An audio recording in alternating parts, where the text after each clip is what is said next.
High students, আজকে আমরা set নিয়ে আলোচনা করব।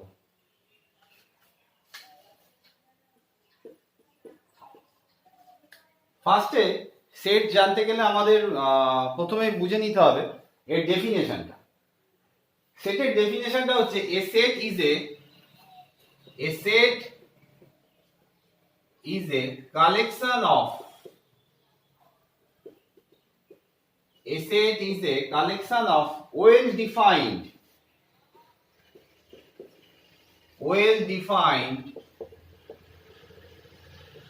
distinct objects. তাহলে ফার্স্টে সেটের ডেফিনেশনটা কি হচ্ছে? A set is a collection of well-defined distinct objects. তাহলে এই প্রত্যেকটা কথার উপর গুরুত্ব আছে, well-defined and distinct object. Suppose 1 2 3 3 4 5 এটা ডিফাইন করা আছে, প্রত্যেকটা এলিমেন্টও দেওয়া আছে, তাহলে এটা সেট হবে কি না বলো? দেখো এখানে আমরা দেখতে পাচ্ছি 3 দুবার রিপিট হয়েছে, তাহলে repetition are not allowed in the set, so A is not set. Okay, যদি মনে করো এরকম দেওয়া থাকে B is equal to M N O P M, তাহলে এখানে আমরা দেখতে পাচ্ছি M রিপিট হচ্ছে দুবার, তাহলে এটাকে আমরা সেট বলতে পারবো না। যদি এরকম দেওয়া থাকে all tall boys in your school, দেখো এখানে বয়টা বলছে all tall boys, এই যে টলটা এটা প্রপারলি ডিফাইন নয়, অ্যাকচুয়ালি তার হাইটটা কত যদি ডিফাইন করা থাকতো তখন আমরা এটাকে সেট বলতে পারতাম। তাহলে কোন কথাগুলোর উপর জোর দিতে হবে? কালেকশন অফ ওয়েল ডিফাইন্ড, এটা প্রপারলি ডিফাইন্ড হলো না।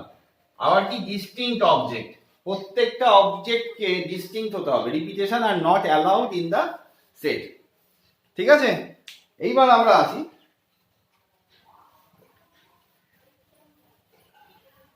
একটা সেটকে আমরা রিপ্রেজেন্টেশন কেমন করতে পারি। ধরো আমি এখান থেকে লিখলাম 0 2 4 6, এই এ সেটটাকেই আমি আরেক রকম ভাবে লিখতে পারি 2n such that n belongs to whole number, and n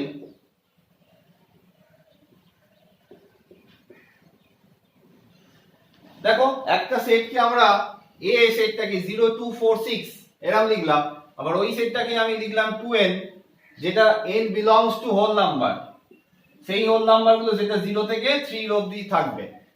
তাহলে দেখো 0 থেকে 3 এর মধ্যে যে কোনো হোল নাম্বারগুলো তুমি যদি নাও কি কি থাকবে পড়ে? 0 1 2 3। এবার এখানে বসাও 2n, 2 into 0 0, 2 into 1 2, 2 into 2 4, 2 into 3 6। তাহলে এই সেটটা এই এ সেটটাকে যদি আমি এরকম ভাবে ডিফাইন করি, এরকম ভাবে ডিফাইন করি, একই থাকছে। তাহলে এই দুটো ওয়েজে আমি ডিফাইন করলাম। তাহলে এই দুটো ওয়েজের নাম কি? একটা হচ্ছে সেট বিল্ডার ফর্ম, অর্থাৎ তার এলিমেন্টগুলো এমন ভাবে, মানে এলিমেন্টগুলোকে তোমাকে তৈরি করে দিতে হবে, তার একটা ওয়েজ দেওয়া থাকবে, এটা যেমন একটা ওয়েজ 2n ফরমেশনটা। এবার n ডিফাইন রয়েছে হোল নাম্বার, তাহলে n এর ভ্যালুগুলো তুমি বসালেই এইটা চলে এলো। তাহলে এটা হচ্ছে সেট বিল্ডার ফর্ম, আর এটা হচ্ছে সেট রোস্টার ফর্ম বা ট্যাবুলার ফর্ম। ঠিক আছে, এইবার আমরা আসি তোমার, ধরো a is equal to 5n, n belongs to whole number,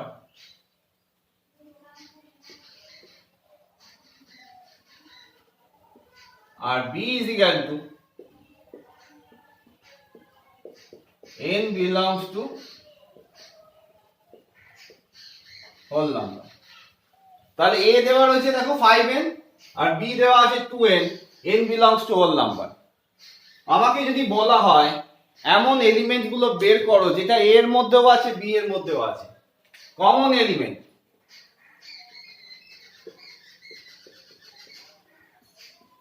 common element of A and B set, A এর মধ্যেও থাকবে B এর মধ্যেও থাকবে common element of two sets A and B। তার মানে আমি তখন সেই সেটগুলোকে আমি নিতে পারি, দেখো যদি আমি 10n নিই, n belongs to কি হবে, whole number.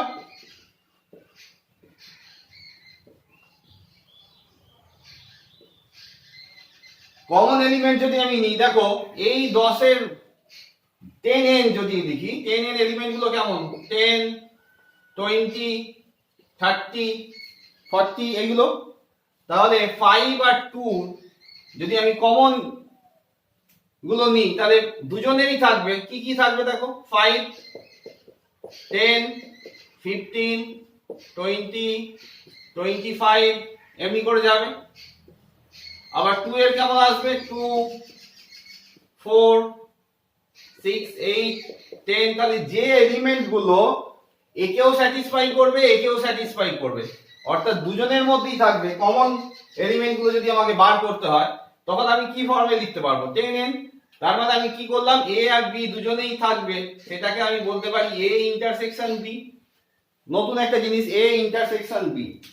a intersection b মানে তার মানে কি বোঝালো, এর এলিমেন্ট গুলো থাকবে আবার b এর এলিমেন্ট গুলো থাকবে, যেটা কমন। তাহলে a ইন্টারসেকশন b কে আমি কিরকম ভাবে লিখতে পারলাম, 10n। তার মানে 5 আর 2 এর এলসিএম করে নিলাম, বুঝতে পারলে?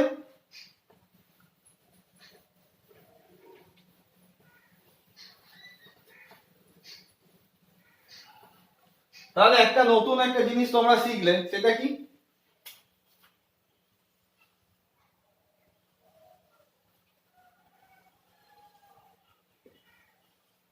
এটা a এটা b। তাহলে এই পোরশনটাকে কি বলা হচ্ছে, দুটো সেটের ইউনিয়ন, সরি দুটো সেটের ইন্টারসেকশন। তাহলে এটাকে আমি কিভাবে ডিফাইন করলাম, a ইন্টারসেকশন b। তাহলে a ইন্টারসেকশন b, এই a আর b এর যে ইন্টারসেকশন পোরশনটা, এটাকে আমরা লিখবো কেমন করে, এই a ইন্টারসেকশন b এর মধ্যে যে কোনো একটা আরবিটারি এলিমেন্ট x নিলাম, যে কোনো একটা আরবিটারি এলিমেন্ট x নিলাম, that is x belongs to a, এটা ইন্টারসেকশন, ইন্টারসেকশন মানে and x belongs to b। এইটার উপর গুরুত্ব তোমাদের দিতে হবে, and তার মানে x এর মধ্যেও থাকবে and x b এর মধ্যেও থাকবে। x belongs to a intersection b মানে হচ্ছে x belongs to a and x belongs to b। আর a union b, a union b বলতে কোনটা বোঝাচ্ছে, পুরো পোরশনটা, পুরোটা।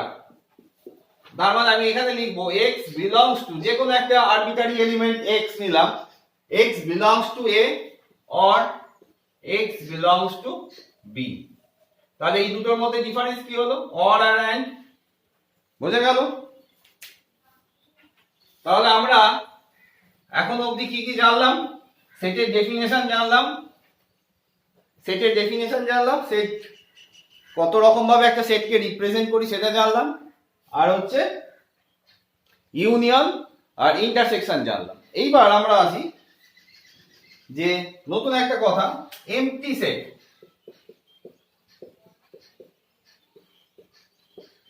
এমটি সেট বা নাল সেট বা ভয়েড সেট।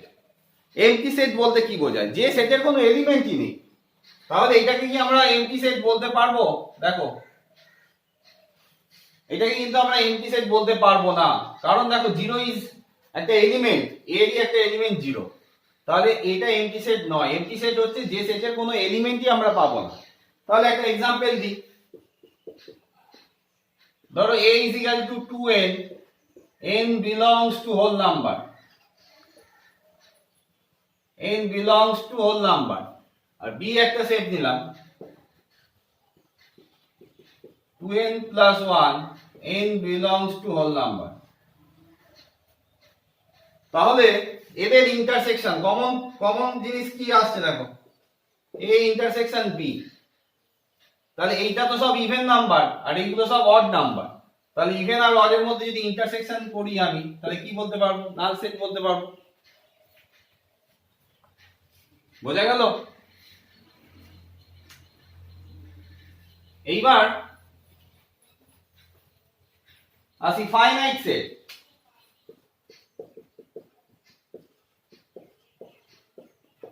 যে সেটের এলিমেন্ট গুলো আমরা কাউন্ট করতে পারবো, রিপ্রেজেন্টেশনটা থেকে আমরা কাউন্ট করতে পারবো, সেটা কি ফাইনাইট সেট। তার মানে ধরো 1 2 3 4 5, এটা যদি একটা সেট হয় 1 2 3 4 5, তাহলে এটা কি হয়ে গেল? Finite set. তাহলে ফাইনাইট সেটের এলিমেন্ট কি আমরা কি রকম ভাবে বলতে পারবো? n of a is equal two, এখানে কত বলতে পারবো? 5। তাহলে এই n অফ a কে বলা হচ্ছে কার্ডিনালিটি। Cardinality. তাহলে what is cardinality? The number of element of a set is called cardinality. এখন infinite number of set, infinite set কাকে বলবো? তোমাকে যদি বলা হয় 2n such that n belongs to whole number, তাহলে তুমি সেই ইভেন নাম্বার গুলোকে নেবে যেটা n টা হচ্ছে হোল নাম্বার। তাহলে এই হোল নাম্বারের মধ্যে থেকে তুমি কতগুলো ইভেন নাম্বার নিতে পারবে? ইনফাইনাইট। তুমি কাউন্ট করতে পারবে না, তাহলে এইটাকে আমরা কি বলতে পারবো? একটা ইনফাইনাইট সেট বলতে পারবো।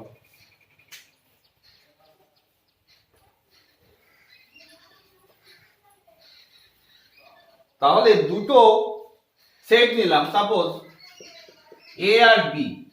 যদি n of a is equal two n of b, n of a is equal two n of b যদি হয়, তার মানে আমরা এখান থেকে দুটো জিনিস বুঝতে পারছি।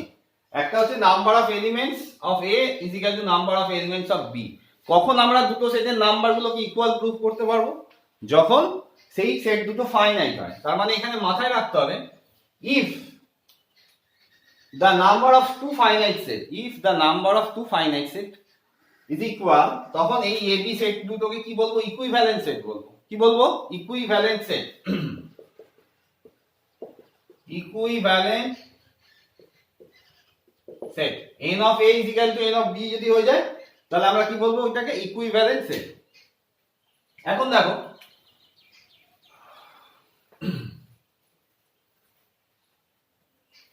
আর একটা জিনিস তোমাদের জেনে রাখা দরকার, সেটা হচ্ছে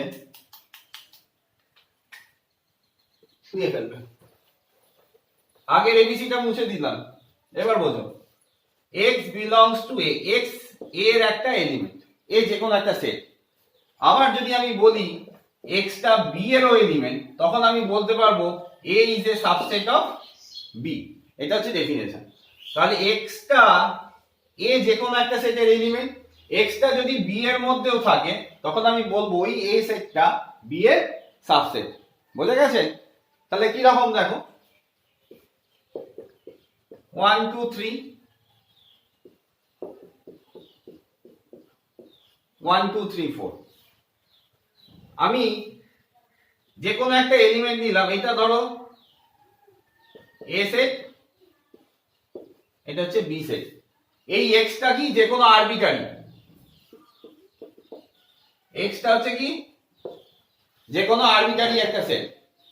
তাহলে একটু দেখো, আরবিটারি সেট মানে কি? আরবিটারি এলিমেন্ট মানে কি? আমি x টা a1 ও নিতে পারি, x টা 2 ও নিতে পারি, x টা 3 ও নিতে পারি। তাহলে x belongs to 1, sorry, x is equal to 1 belongs to a কি ইমপ্লাই করছে? x is equal to 1 belongs to b। x টা এর মধ্যে থেকে নিয়েছিলাম, x টা কার মধ্যে রয়েছে? b এর মধ্যে রয়েছে। তাহলে x is equal to 1 belongs to a, x is equal to 1 belongs to b। তাহলে আমি বলতে পারবো a is a subset of b। এখানে কিন্তু এই x টা আরবিটারি, যে কোনো এলিমেন্ট নিয়ে করতে হবে। তাহলে ধরো, তাহলে x সমান 2 যদি তুমি নাও, belongs to a, আবার বলতে পারবে x সমান 2 belongs to b। তাহলে x টা নিয়েছিলাম, যে কোনো আরবিটারি এলিমেন্ট 2 নিয়েছিলাম, সেটা এর মধ্যে ছিল, আবার ওই 2টা আবার এর মধ্যে রয়েছে। তাহলে আমি বলতে পারবো এটা b এর সাবসেট। এইবার দেখো, এই জায়গাটা বুঝলে আরো পরিষ্কার হয়ে যাবে। যদি আমি এরকম করে দিতাম, একটা 4 নিয়ে নিলাম, সরি 7 নিয়ে নিলাম, তাহলে আমি x বলেছি যে কোনো আরবিটারি। তাহলে x belongs to, x is equal to 7 belongs to a, x is equal to 7 does not belongs to b, x টা এর মধ্যে রয়েছে, x টা b এর মধ্যে রয়েছে, নেই। তাহলে আমি কি বলবো, a is not subset of b। বোঝা গেল? তাহলে সাবসেটের ব্যাপারটা আশা করি তোমাদের মাথায় ঢুকলো। একটা জিনিস মাথায় রাখতে হবে, null set is A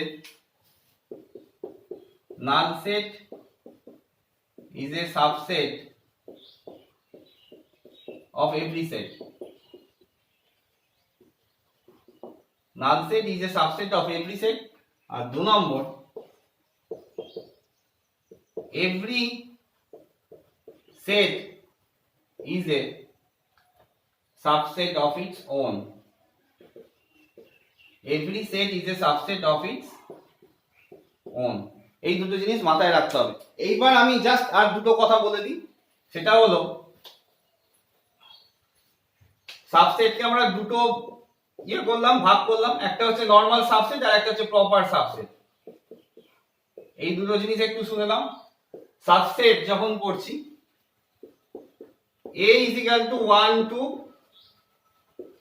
b is equal to 1 2 3, তাহলে a is a proper subset of b। কেন? এর মধ্যে এমন একটা b এর মধ্যে এমন একটা এলিমেন্ট থাকবে যেটা এর মধ্যে থাকবে না, কিন্তু এর সমস্ত এলিমেন্ট গুলো b এর মধ্যে থাকবে। তাহলে b এর মধ্যে একটা এলিমেন্ট কে রয়েছে 3, যেটা এর মধ্যে নেই। তাহলে আমি বলতে পারি a is a proper subset of b। বোঝা গেল? তাহলে a is a proper subset of b কেন হলো? এর মধ্যে 1 আর 2 রয়েছে, আর এখানে 1 2 3 রয়েছে, 3টা কি এর মধ্যে নেই? তাহলে a is a proper subset of b হলো। ঠিক একই রকম ভাবে যদি বলতো এরকম,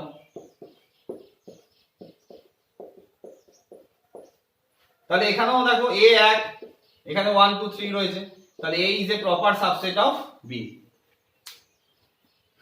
তাহলে সাবসেট আর প্রপার সাবসেট বোঝা গেল।